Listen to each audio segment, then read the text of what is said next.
Hi there. In this video I'm going to talk about the difference between passive trust and active trust with special reference to what it's like after an affair situation and why the difference between the two of them is so important to know in terms of making things better. Passive trust is sort of the default setting where you just trust someone.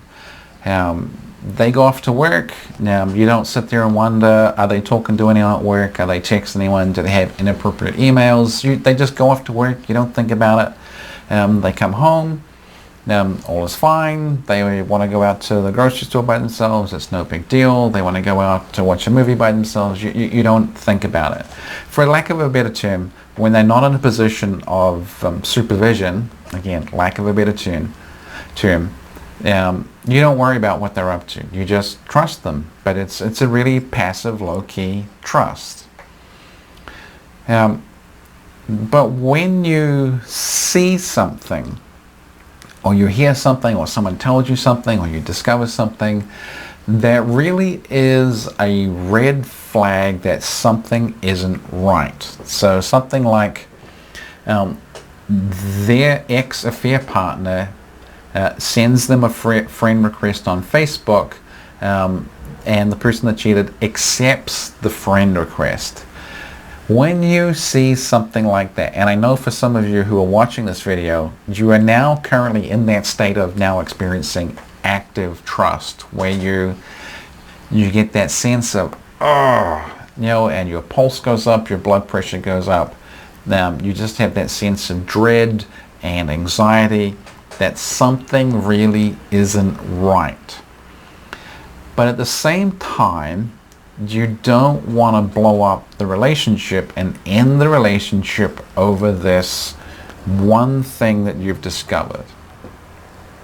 So you're in a position where you convince yourself and you talk to yourself to trust your partner, not blow the relationship up. This can't be as bad as it potentially is. And you go into the state of actively, consciously trusting. Now, and you may talk to your partner, you may figure it out, what is this, what's going on.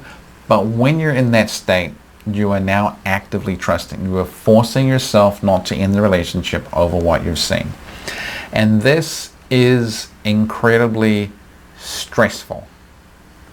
And it's so stressful that once you sort of talk yourself down through whatever this thing is that you've seen or discovered, and it may turn out to be something, completely innocent. Now, but once you pass that moment, now the passive trust takes a while to come back. So it's almost like you have a moment of active trust, you get through it, and then the trust just sort of goes on cooldown, where it's sort of not effective anymore, before that passive trust sort of reasserts itself. And while the trust is on cooldown, now you become basically kind of paranoid and hair trigger about anything and everything that your partner may or may not be doing. So 2 days ago, they went off to the grocery store by themselves. You said, have fun. You didn't really think about it. And then yesterday, there was some sort of contact between them that you discovered, them and their their old affair partner. And then passive trust kicks in. I mean, it just hits you like a ton of bricks. And now, and you talk about it, you get through it, whatever. And then today, they're going off to the grocery store by themselves, and passive trust doesn't work. And now you're starting to wonder, are they just going off to be by themselves? Are they going to be texting them? Are they going to be calling them? Are they thinking about them? Now, are they even going to the grocery store? Are they meeting them somewhere? What the hell? And everything can, in a sense, start re-triggering you a little bit.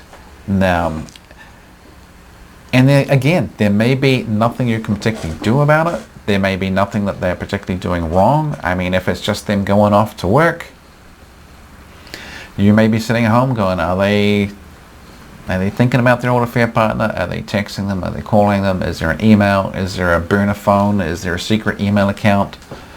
And all these thoughts can be going through your head. So let's talk about those 3 states and what it actually does for the relationship. When you are in those moments of active trust, the relationship is getting worse. You are less happy about the relationship, you like your partner a whole lot less, you're incredibly stressed out, you're very unhappy, and you're basically convincing yourself not to leave. Now, when you're actively trusting, the relationship is getting worse. When you are passively trusting, the relationship has the chance of actually getting better because you're relaxed, you're calm, you're not worrying about anything too much particular, and all the good things that happen in the relationship make you feel better, and you like your partner more, and you're happier, and things are improving.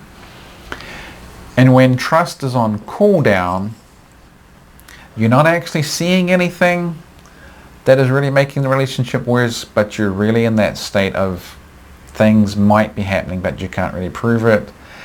And the relationship, it kind of neither gets better nor gets worse. It just kind of sticks in a limbo state. But it doesn't take much for you to actually see something potentially that throws you back into that active trust moment. So here's the important thing for post-affair cleanup.